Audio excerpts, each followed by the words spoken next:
This is going to be a completely new world. Bharat एक regional power के नाते उभर के आएगा, तो आराम से एफटीए हो जाएगा भारत के साथ। यूए के साथ हमने एफटीए किया है, ऑस्ट्रेलिया, सबके साथ, मतलब अलग अलग हमने ये जो सप्लाई चेन का अलग अलग हम ग्रुपिंग्स जो बना रहे हैं। नमस्कार। लेटेस्ट रिपोर्ट सारी इंटरनेशनल मैगजीन्स में, सारी इंटरनेशनल वेबसाइट्स में जो आई है, उससे पता चलता है कि चाइना की इकोनॉमी रिकवरी के पाथ पे तो नहीं है, कहीं भी जा रही हो, लेकिन रिकवरी नहीं दिख रही है। क्यों नहीं दिख रही है? वो लॉकडाउन्स खत्म हो चुके, वो कोविड के जो प्रोसीजर्स थे वो खत्म हो चुके, और वो जो रेस्ट्रिक्शंस थी कोविड की वो खत्म हो चुकी, लेकिन फिर भी चाइनीज इकोनॉमी वापस ट्रैक पे नहीं आती दिख रही।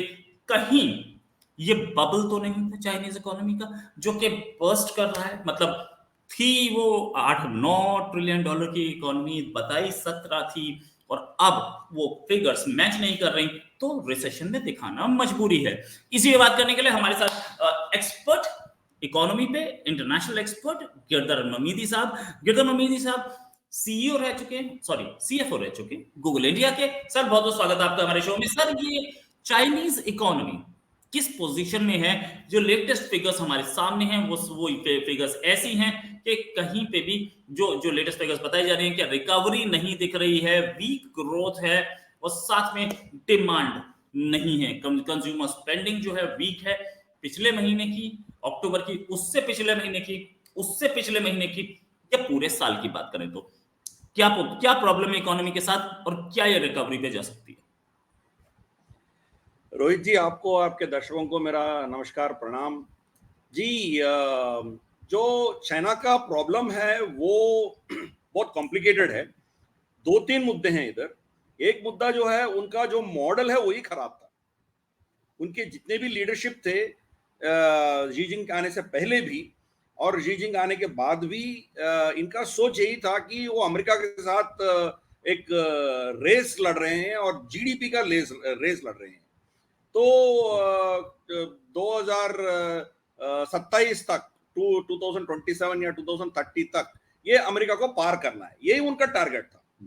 तो जब आपका जो प्रायोरिटी आपकी देश नहीं है, आपका प्रजा नहीं है, आपका जो इकोनॉमी नहीं है प्रायोरिटी, मगर आपका प्रायोरिटी अमेरिका को पीछे छोड़ना है, अमेरिका को पार करना है, यही आपका प्रायोरिटी होगी ना, तो क्या करेंगे आप? पूरे जो फेक नैरेटिव है, जो फेक इकोनॉमी है, उसको खड़ा कर दिया। अब देखिए, चाइना में आज 25 से ज्यादा ऐसे शहर है जहां पूरे घर बनाया हुआ है, वहां कन्वेंशन सेंटर्स बनाया हुआ है, और स्टेडियम्स और मॉल्स और सबवेज और मेट्रो सब बना हुआ है, मगर एक आदमी भी उसमें नहीं रहता है। 25 गोस्ट सिटीज हैं चाइना में, 25 मिनिमम, उससे ज्यादा भी है, 25 गोस्ट सिटीज हैं। उनका इतना कंस्ट्रक्शन हुआ है, उनके जितना पॉपुलेशन है उससे 20% ज्यादा घर वो बना दिया ऑलरेडी। मगर जहां जिस जगह बनाया है वहां कोई रहने के लिए जाता नहीं है। जिस जगह इनको चाहिए वहां बनी नहीं है। जो बन रही थी वो कोलैप्स हो गया, जैसे एवरग्रांडे हो या साइनो ओशन हो, ये सब एक एक करके वो कोलैप्स हो गया। अब देखिए ये हालत है उनका। तो वो क्या किया है, फ्यूचर कंस्ट्रक्शन, फ्यूचर इन्वेस्टमेंट्स अभी कर लिया। मतलब आने वाले 25-30 साल में जो खर्च करना था अभी खर्च कर लिया, वो उनका मॉडल था। तो उस मॉडल के चलते हुए एक फेक जीडीपी नंबर खड़ा किया। वो एक्चुअली लोगों का तरक्की का उसमें कोई लेना देना नहीं था। तो अब देखिए, जब इतने कंस्ट्रक्शन हुआ था तो ऑब्वियसली बाकी इंडस्ट्री भी उसमें शामिल होता है। तो टाइल्स बनाना हो, कोई लिफ्ट बनाना हो, कोई सीमेंट बनाना हो, कोई स्टील, जो भी है, ये सब जो कंस्ट्रक्शन का इन्वॉल्व इंडस्ट्रीज होते हैं, सब इंडस्ट्रीज का भी तरक्की हुआ है। जब शी जिनपिंग को ये पता चल गया कि ये मॉडल ज्यादा दिन चलने वाली नहीं है, आगे हमें प्रॉब्लम आएगा, तो क्या किया है, उनका जो एक्सेस कैपेसिटी है प्रोडक्शन का और उनका जो लेबर है, इनको एक्सटर्नली ट्रांसफर कर दिया। उसका नाम रख दिया BRI, belt and road initiative नाम रख के, जैसे पाकिस्तान में चाइना पाकिस्तान इकोनॉमिक कॉरिडोर जो रखा है, इस नाम में वो पूरा उनका एक्सेस कैपेसिटी वहां शिफ्ट कर दिया, लेबर वहां शिफ्ट कर दिया। अब देखिए कोई भी बीआरए प्रोजेक्ट में लोकल लोग कोई नहीं रहता है, सब चाइनीज ही काम करते हैं उधर, चाइनीज बैंक से उसको फंडिंग देते हैं और चाइनीज मटेरियल चाइना से आता है, लोकली मटेरियल कुछ खरीदते नहीं है, शायद पानी वानी खरीदते होंगे, उससे उससे छोड़ के कुछ नहीं खरीदते हैं वो लोग। तो लोकल लोगों को कुछ भी तरक्की नहीं होता है, उनके लिए कोई फायदा नहीं है। यही हालत हमने श्रीलंका में देखा है, वही सिचुएशन हमने अब पाकिस्तान में भी देख रहे हैं। सेम प्रॉब्लम अफ्रीका में जो जो बीआरए के पार्ट थे वो सबका हालत वही है। अभी फिलीपींस वहां से हट गया, बीआरए से निकल गया, इटली निकल गया, अब बोलीविया और साउथ अमेरिका में इनके जितने भी प्रोजेक्ट्स है वो डैम्स जो बनाए थे, डैम्स में क्रैक्स आके पानी कब वो टूटेगा पता नहीं चल रहा है। तो ये उनका प्रॉब्लम है, मतलब उनका मॉडल ही गलत है। वो 18-19 ट्रिलियन डॉलर उनका इकोनॉमी बता रहे हैं, मगर इकोनॉमिस्ट का अनुमान है कि वो शायद 7 या 8 ट्रिलियन से ज्यादा नहीं है। कुछ चीज ऐसे करते हैं वो, जैसे मान लीजिए कोई वहां शांघाई म्युनिसिपैलिटी है, शांघाई म्युनिसिपैलिटी क्या करती है, उनके अंडर उनके अधीन में जो प्रॉपर्टी है वो प्रॉपर्टी को एक एसपीवी स्पेशल पर्पस व्हीकल एक कंपनी नया खड़ा करके उसको बेचती है। जब बिक्री होती है ना, एक बंदा किसी को बेचता है, वो जीडीपी में इजाफा होता है वो, और वो कंपनी जो खड़ा किया है उसके पास तो कोई औकात नहीं है, उनको बैंक लोन देती है ना, मतलब राइट हैंड से लेफ्ट पॉकेट से राइट पॉकेट शिफ्ट करना ही बात है। मतलब चाइना का गवर्नमेंट का इधर से उधर करते करते वो उसका जीडीपी बढ़ा के गया। अब उनका हालत ऐसा है कि बेल्ट एंड रोड इनिशिएटिव का $1 ट्रिलियन कर्ज पूरा दुनिया में दे रखा है चाइना, वो वापस आने का मतलब उसमें कम से कम 20-25% ऑलरेडी बैड डेट्स हो चुका है। जैसे श्रीलंका में हो, सीपीईसी हो या कुछ अरब देशों में हो, ऑलरेडी 20-25% बैड डेट्स हो गया। बाकी एक 25 स्टिकी डेट है, मतलब वो आएगा कब आएगा पता नहीं, रोल ओवर करना पड़ेगा, ऐसी चीज है। तो इसके चलते हुए उनके बैंकिंग सिस्टम भी कोलैप्स हो रहा है। तो बैंकिंग सिस्टम का सिचुएशन ऐसा हो गया कि शायद रोहित जी आप जानते हैं कि कोरोना वायरस के टाइम में, कोविड के टाइम पे ये लोग क्या करते थे कि आप हर 2 दिन या 3 दिन में आप टेस्टिंग करना है, टेस्टिंग करके जब तक आपको पॉजिटिव नहीं आएगा, जब तक आपको नेगेटिव नहीं आएगा तब तक आप आपके मोबाइल में एक ऐप रहेगा, वो ग्रीन जब तक है तब तक आप कहीं भी बाहर घूम सकते हो, बैंक जा सकते हो, मेट्रो में बैठ सकते हो, मॉल जा सकते हो, शॉपिंग कर सकते हो। जब वो रेड हो जाएगा ना तो आप कहीं नहीं जा सकते हो, आप घर में रहना है। तो ये लोग क्या किया है, सीसीपी चाइनीज कम्युनिस्ट पार्टी ने, जो जो लोग एटीएम में जाने का कोशिश कर रहे थे ना, उनका सेलफोन में ऑटोमेटिकली उसको रेड कर दिया। ओके ओके, फोर्सफुली इनको एटीएम से विड्रॉ करने से रोक दिया। जब धरने शुरू हो गए तो टैंक उतारे ये लोग पूरे उनके स्ट्रीट्स में, तो उनके बैंकिंग इंडस्ट्री इतना कोलैप्स हो गया। 40% of their economy is dependent on real estate. जब रियल एस्टेट ही कोलैप्स हो गया आप समझ सकते हो। अब क्या हो गया, 1 ट्रिलियन युआन इन्फ्यूज किया शी जिनपिंग ने। 1 ट्रिलियन युआन इसलिए इन्फ्यूज किया कि वहां की कंजम्पशन बढ़े, लोग खरीदें और मार्केट दोबारा थोड़ा सक्षम हो। तो ये जो भी ये इंसेंटिव दे रहा है, जो भी मार्केट में पैसे उतार रहा है ना, लोग उसको डिपॉजिट्स पे डाल रहे हैं, कोई खर्च नहीं कर रहे हैं, क्योंकि चाइनीज इकोनॉमी के ऊपर किसी को भरोसा नहीं है। तो ये हालत है, डबल वैमी। एक तो आपका कर्ज ऊपर चले जा रहा है, दूसरा आपका कंजम्पशन बढ़ ही नहीं रहा है, तो आपका फैक्टर्स ऐसे कैसी पड़ी है। तो दिस इज अ मतलब क्या बोलते हैं, एक विशियस जलजले में फंस गया है। They have gone into a quicksand kind of a thing, they can't come out of it. उनका स्ट्रक्चरल प्रॉब्लम्स है। तो एक है। दूसरा क्या हो गया इसका, जैसे मैंने बताया 2-3 मुद्दे हैं इनमें। Second issue is about supply chain issues. अब कोविड में जब ये सबके साथ गुंडागर्दी किया था या जो भी किया था सब देख लिया, उसके बाद जो क्वाड बनी है या बाकी जो जितने भी मतलब ग्रुपिंग्स बने हैं, वो सब क्या कर रहे हैं, चाइना से डीकपल करने का, डिरिस्क करने का कोशिश कर रहे हैं। अब इस क्वार्टर में सॉरी इस साल में 2023 में अमेरिका और भारत का 44% हमारी ट्रेड में इजाफा हुआ है। मतलब हम अमेरिका को 44% पिछले साल से ज्यादा हमने एक्सपोर्ट किया है अमेरिका को। सेम पीरियड में चाइना से 10% कम इंपोर्ट किया है अमेरिका ने। अब अमेरिकन स्टोर्स में आपको मेड इन चाइना प्रोडक्ट्स तो धीरे धीरे वो कम हो रहे हैं और मेड इन इंडिया प्रोडक्ट्स बढ़ते जा रहा है उधर। ये किस वजह से हो रहा है? ये क्वाड की चलते हुए, क्वाड में जो अंडरस्टैंडिंग है अपने बीच, मतलब चारों देश के बीच, या बाकी सप्लाई चेन्स हम कायम करेंगे और चाइना से कम लेना शुरू करेंगे, ये सोच के ये सब हुआ है। तो अब धीरे धीरे से चाइना का जो पहले इन्फ्लुएंस था, कोई भी इकोनॉमी, कोई भी देश के ऊपर वो इकोनॉमिक वॉर कर सकता था, वो घटते जा रहा है। तो उनका मतलब 2-3 एंगल से वो फंस गया। वो तीसरा एंगल इनका प्रॉब्लम ये हो गया कि उनका डेमोग्राफी बहुत गलत था। तो ये लोग क्या कर रहे थे, central government, Chinese central government से उनके जितने भी स्टेट्स है, प्रोविंसेस हैं, वहां प्रोविंस का आबादी कितना होता है उसके बेसिस पे उनको फंड अलोकेट करते थे लोग। मतलब किसी प्रोविंस में इनके पास 2 करोड़ है तो उसका अलग, किसी के पास 5 करोड़ है तो उसको ज्यादा मिलता है।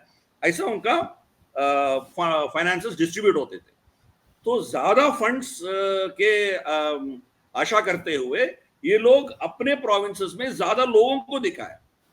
एक्चुअली इतने लोग है ही नहीं थे, मगर ये लोग उनको बढ़ा चढ़ा के एक फेक नंबर वो दिखाए थे। जब कोविड आया था, जब एक गांव में 10,000 लोग होना चाहिए तो 10,000 वैक्सीन ये लोग वहां भेजे थे, तो वहां 2,000, 3,000, 4,000 से ज्यादा कोई नहीं था। मतलब सब फेक, फर्जी निकला है। इस साल ऑफिशियली वो एक्सेप्ट किया है कि भारत की पॉपुलेशन से वो कम हो गया है, बट एक्सपर्ट्स का ये मानना है कि ये 3 साल पहले ही वो भारत ऑलरेडी उनको ओवरटेक कर चुकी है। तो जैसे मैंने बताया, ये 3 कारण है। एक, उनका इकोनॉमिक मॉडल रॉन्ग मॉडल है। दूसरा, supply chains, alternate supply chains मतलब तगड़ा हो रहे हैं। और तीसरा, उनका डेमोग्राफी गिर रहा है। तो ये तीनों कारण से चाइना का रिकवरी जो है वो बहुत स्लो है और उनका इकोनॉमी पहले जैसे 8%, 9% उतना ग्रोथ अभी आने दूर दूर तक उतना नंबर दिखने का आशा नहीं है। तो वो उतना बड़ा रिकवरी उनका बिल्कुल हो ही नहीं सकता है। 1%, 2%, 3% तो चलेगा, मगर 8% तो भूल ही जाएंगे।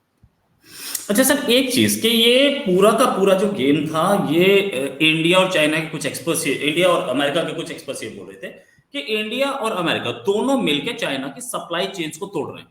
क्या इंडिया और चाइना ने तोड़ी हैं, या इंडिया और चाइना अपने मिशन में सक्सेसफुल रही हैं, या यूएस है, sorry yes, India America, India US मिलकर के दोनों चाइनीज सप्लाई चेन्स को तोड़ रहे हैं, ऐसा इंडिया के और अमेरिका के एक्सपर्ट्स का कहना था। क्या ये काम इंडिया और अमेरिका का है, और है तो क्या इंडिया सक्सेसफुल है इसमें? देखिए, ये ओवरनाइट होने वाली चीज तो है नहीं है। जो 20-30 साल में जो सिचुएशन खड़ा हो गया, चाइना के ऊपर डिपेंडेंसी सबको इतना बढ़ गया था, तो उसको आप 1 साल 2 साल में आप रिवर्स नहीं कर सकते। मगर शुरुआत हुआ है और बहुत से चीजों में हम थोड़े बहुत सक्सेसफुल भी हुआ है। अब देखिए, इवन टॉयज, खिलौने जो है हम चाइना से खरीदते थे। फर्स्ट टाइम पिछले साल हमारी एक्सपोर्ट्स इंपोर्ट से ज्यादा हो गया। हम यहां बना के एक्सपोर्ट करना, मेड इन इंडिया एक्सपोर्ट करना, हमारी जो इंडस्ट्री, लोकल इंडस्ट्री है, उसको बढ़ावा देते हुए चाइनीज इंपोर्ट्स को हमने रोका है। अभी देखिए, WTO का रूल्स चलते हुए आप इंपोर्ट्स को रोक नहीं सकते। तो सरकार ने क्या किया है, इधर एडिशनल टैरिफ्स डाला है, या इनको सॉफ्ट पेन क्या होता है, उनका शिप्स आके वहां खड़े होते हैं बर्थ में, उनका कस्टम्स क्लियरेंस करते नहीं है, बंदा लीव में चले जाते हैं, या आने के बाद पूरे डब्बे खोल के एक एक चेक करने के लिए वो डिले करते हैं, 1 महीना 2 महीने लगा देते हैं, उसको तंग करते हैं। तो एक बार करेगा, 2 बार, तीसरा बार वो आना बंद कर देगा। तो ऐसा मतलब रिजेक्ट नहीं करेंगे, मगर उसको सताएंगे। तो चाइना का साथ ये किया है, उनके जितने भी कंपनीज है इधर, जियोन, ये वीवो, जितने भी है उनके ऊपर आईटी इनकम टैक्स रेड पड़ा है, एनफोर्समेंट डायरेक्टर का केस चल रहा है। मतलब उनके ऊपर इतना प्रेशर हमने डाल रखा है चाइनीज के ऊपर, तो धीरे धीरे से उनका जो हमारी लोकल इंडस्ट्री के ऊपर उनका पकड़ था वो मतलब वो निकलता गया। अब देखिए, आप कोई भी स्टेशनरी शॉप में जाइए, आपको छोटे छोटे चीज भी मान लो कि वॉल हैंगर्स या जो भी है, छोटे छोटे चीज है, वो चाइना से ही आता है। आपका भारत में भारत का कोई प्रोडक्ट मिलता ही नहीं है आपको। क्यों? क्योंकि उनके यहाँ जो असेट्स भारत में है, लेबर यूनियंस हो या गवर्नमेंट में जो लेबर डिपार्टमेंट हो, ये लोग रेड करके या वहाँ क्या बोलते हैं उसको, कुछ फैक्ट्रियों में दंगा फसाद करा के, बहुत ऐसे मतलब ऑल डिसरप्टिव एक्टिविटीज करके इनको बंद करा दिया। और इनका कॉस्ट ऑफ प्रोडक्शन इतना बढ़ गया, चाइना से जो पहले आते थे वो बहुत सस्ते में आते थे। जब यहाँ की इंडस्ट्री पूरा ठप हो गया, तब वो कॉस्टली मटेरियल भारत में डंप करना शुरू किया। 25 साल पहले हमारे पास एपीआईस, जो pharmaceutical active pharmaceutical ingredients, APIs, ये भारत में बनता था। 25 साल में एपीआईस भारत में पूरा बंद हो गया। अब 95% हम चाइना के ऊपर डिपेंडेंट है।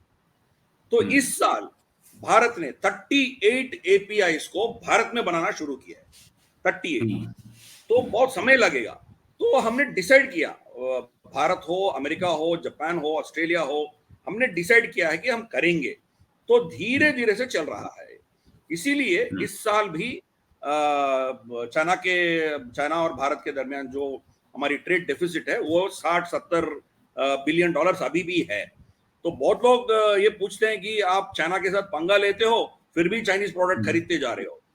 तो हम ओवरनाइट उसको बंद नहीं कर सकते हैं। तो उनका ऑलरेडी प्रोसेस शुरू किया है हमने। 3-4 साल में we will control this. China के पास इतना पावर नहीं रहेगा। और जो क्रिटिकल कंपोनेंट्स हैं, जैसे लिथियम बैटरीज हो और रेयर अर्थ मिनरल्स हो, उसके ऊपर एक्सपोर्ट का पाबंदी लगाया चाइना ने। तो भारत ने, आपने देखा होगा, 2 दिन हुआ है हमने टेंडर निकाला है। तो भारत में जो रेयर अर्थ मिनरल्स हैं, जैसे जम्मू में मिला लिथियम, इनका एक्सप्लोरेशन के लिए we have asked for people to come forward to put their bids. तो भारत में शुरू होगा। आंध्र प्रदेश में रेयर अर्थ मिनरल का एक खजाना निकला है। तो धीरे धीरे से भारत चाइना से निकलने का कोशिश शुरू किया है। अमेरिका मदद कर रहा है।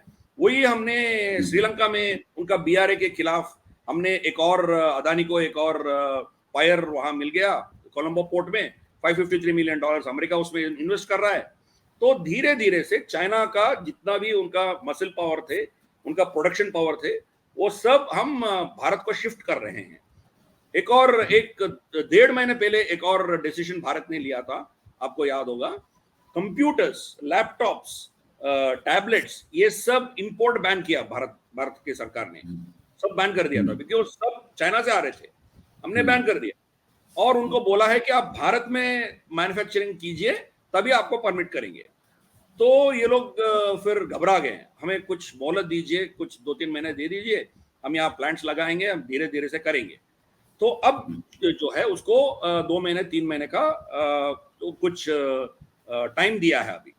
तो अगेन फ्रॉम समवेयर जनवरी फरवरी के बाद फिर दोबारा बंद हो जाएगा। मतलब ये 3 महीने उनको यहाँ फैक्ट्री लगाने के लिए और सप्लाई चेन शिफ्ट करने के लिए उनको हमने टाइम दिया है, बस। तो चाइना से जो जो चीज आ रहे हैं उसको हम काटते जा रहे हैं। और ये हम अकेला नहीं कर रहे हैं, क्वाड के लोग, क्वाड के हमारी कोऑर्डिनेशन के चलते हुए हम कर रहे हैं। इसीलिए भारत इनके लिए बहुत क्रूशियल है। अब देखिए, जब घर में आग लग पड़ी है तो वहां पता नहीं उनको नेक्स्ट फंडिंग कब आएगा, नहीं आएगा, इतना सिचुएशन अमेरिका में था। उनका कांग्रेस उनका बिल्स क्लियर नहीं कर रहा है। तो ये घर में आग लगी है और यहाँ इजराइल गाजा में आग है, फिर यूक्रेन का चल रहा है, ताइवान का चल रहा है।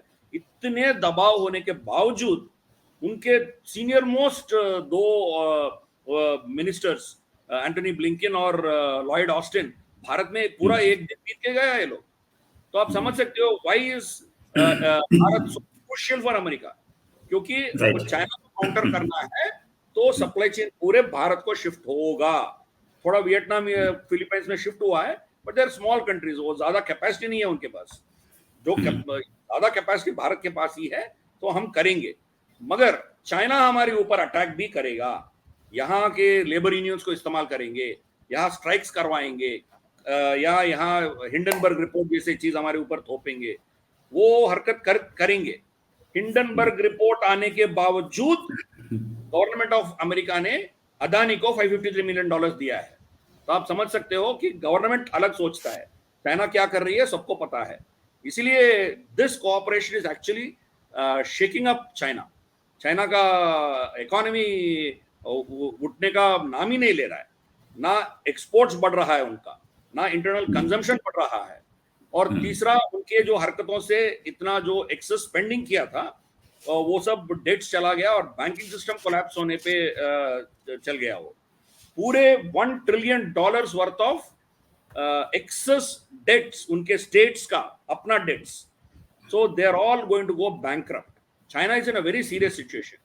एक 4-5 दिन पहले शी जिनपिंग ने उनके जो हमारी जैसे आरबीआई होता है ना, उनका जो सेंट्रल बैंक में शी जिनपिंग खुद गया। उनके पूरे कालखंड में कभी नहीं गया था, अभी तीसरा उनका टर्म है, 3 टर्म्स में कभी नहीं गया था, अब गया वो। क्योंकि ली केचियांग मरने के बाद इकोनॉमी को समझने वाला कोई है नहीं उनके पास। तो वो जाके वहां बैठ के उनसे पूछा है कि हमारी फॉरेन रिजर्व्स क्या है, हमारी सिचुएशन क्या है, खुद बात करने के लिए गया। वो हालत है चाइना का, बहुत बुरा हाल है चाइना का। तो उनका आयरन कर्टन है, इंफॉर्मेशन ज्यादा बाहर पहुंचती नहीं है, मगर जितना इंफॉर्मेशन बाहर पहुंच रहा है उस देखे हम अंदाज कर सकते हैं कि China is in a very very deep problem and the actual figures सब सामने आनी शुरू हो गई हैं। तो इससे भी पता लगता है कि चाइनीज इकोनॉमी कहां जाएगी। क्या ये फिगर कहीं उस लेवल पे आ सकती है कि जहां इंडिया सेकंड लार्जेस्ट इकोनॉमी बने? देखिए, मोदी जी भोपाल में शायद या कोई एक रैली में वो कहा था कि मेरे तीसरे टर्म में भारत को दुनिया के 3 लार्जेस्ट इकोनॉमीज में एक बनाऊंगा मैं। वो ये नहीं कहा कि हम तीसरा नंबर पे आएंगे, वो बोला था कि टॉप 3 में होंगे। टॉप 3 का मतलब नंबर 1 भी हो सकते हैं, नंबर 2 भी हो सकते हैं। तो उनका स्टेटमेंट बहुत क्लियर था।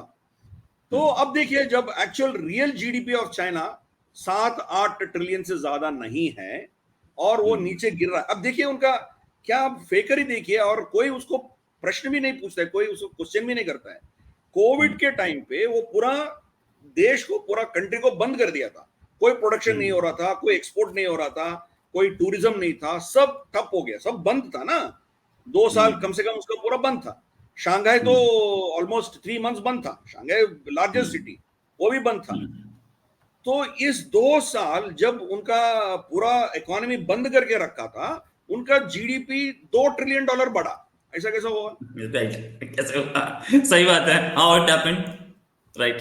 किसको उल्लू बना रहा है? तो हाँ, किसको उल्लू? मतलब उसका नंबर पूरा फेक है। शायद वो 7 या 8 ट्रिलियन होगा। अभी 5 ट्रिलियन के करीब जापान और जर्मनी है। हम आने वाले 3-4 साल में हम 5-7 ट्रिलियन हम पार कर देंगे। इसीलिए मोदी जी वो जो बोला है उसको हम ध्यान से सुनना चाहिए। हम हो सकते हैं, हम दूसरा नंबर पे हो सकते हैं, परचेस पावर पैरिटी में हम नंबर 1 हो जाएंगे 4-5 साल के अंदर अंदर, और नॉमिनल टर्म्स में भी शायद हम 2 नंबर पे खड़े हो जाएंगे। क्योंकि चाइना का तो रिवाइवल होना नामुमकिन है, इम्पॉसिबल। उनका मॉडल ही गलत है, इतने डेट्स हैं उनके, उनको रिकवर करने का कोई चांस ही नहीं है। तो उनका जो मॉडल है वो एक्सपोर्ट पे डिपेंडेंट था। तो अब एक्सपोर्ट बंद हो रहा है, people are not going to accept it, they are building their own supply chains. तो अब देखिए, पूरे दुनिया भारत के साथ एफटीए करना चाह रहा है। तो इवन यूके में, of course there are many other reasons, but Suella Braverman एक उसमें टांग अड़ा रही थी ना। She was not allowing visa, हमारी जो मांगे थे भारत का, वो she was not willing to accept it. तो अभी उसको निकाल दिया और डेविड कैमरून को ले आया। डेविड कैमरून जो ऐसा बंदा है जो ब्रेक्सिट के खिलाफ था, he wants integration with the world. तो आराम से एफटीए हो जाएगा भारत के साथ, यूए के साथ हमने एफटीए किया है, ऑस्ट्रेलिया सबके साथ, मतलब अलग अलग हमने ये जो सप्लाई चेन का अलग अलग हम ग्रुपिंग्स जो बना रहे हैं, इसके चलते हुए जैसे मैंने बताया, इट डजंट हैपन ओवरनाइट, समय लगेगा इसको। 3 या 4 साल के अंदर अंदर चाइना बहुत ही डिफिकल्ट सिचुएशन में चला जाएगा। उनका अभी भी उनके पास कुछ चीजों में मोनोपोली है, तो मोनोपोली घटते जाएगा। स्टील, हमने स्टील वहां उनके ऊपर इतना टैरिफ लगाया कि हमारी जो डोमेस्टिक प्रोडक्शन है उसको बढ़ावा देने के लिए कर रहे हैं। तो it takes time. We are the first country who ban TikTok विकटॉक, सबको बैन कर दिया ना। अभी धीरे धीरे से सब कर रहे हैं। अभी नेपाल भी किया है, कल नेपाल भी किया है, नेपाल किया, धीरे धीरे से एक एक कर रहे हैं। तो we were the pioneers in that. American Senate, American Congress में भी डिस्कस हुआ, जब भारत कर सकता है तो आप क्यों नहीं कर सकते हो। तो द मॉडल हमने जो सेट किया है, world is accepting it. How much ever ये मतलब ये डेमोक्रेट्स अमेरिका में भारत को जितना भी घृणा करें, जितना भी हेट करें, उनका कोई चारा नहीं है, कोई ऑप्शन नहीं है। उनको भारत चाहिए, बगैर भारत का वो चाइना से मुकाबला नहीं कर सकते हैं। इंडो पैसिफिक में ठेका हमें दे दिया है वो, इसीलिए टेक्नोलॉजी खोल के हमें दे रहा है।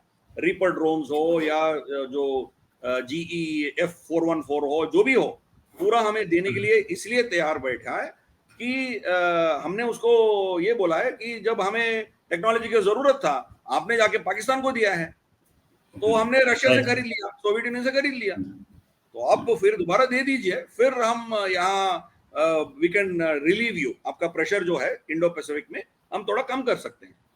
तो इट्स आने वाले 3-4 साल में this is going to be a completely new world. Bharat एक रीजनल पावर के नाते उभर के आएगा और उसका पूरा समर्थन अमेरिका का होगा। तो this is a very tactical move that Modi ji ने खेला है। उसका रिजल्ट्स आपको आने वाले 2-3 साल में दिखेगा। राइट सर, बहुत ही अच्छी पिक्चर आपने बताई, और इस पिक्चर पे ही हम और बात करेंगे आपसे, जल्दी एक डिस्कशन और करेंगे। It was a nice thing, और ये भी कि इंडिया, पाकिस्तान और चाइना, इस पूरे नेक्सस में अब और प्लेयर्स भी आ चुके हैं, और चाइना जो ये जो जैसे बोलते हैं, क्या बोले, लव ट्रायंगल बोलिए या हेट ट्रायंगल बोलिए, इंडिया पाकिस्तान चाइना का, इस ट्रायंगल में दूसरे प्लेयर्स के आने के साथ साथ एक बड़ा प्लेयर चाइना गिरता दिख रहा है। इकोनॉमी टूट रही है, और डिफेंस इक्विपमेंट ऐसा कि 2018 के बाद पहली बार दोबारा 2023 में दुबई एयर शो में पहुंचा उनका J-10 plane, fighter jet. J-20 आज तक दुनिया के सामने नहीं आया। Thank you lot for joining sir. उम्मीद है जल्दी डिस्कशन और करेंगे। अभी के लिए नमस्कार, धन्यवाद, जय हिंद सर।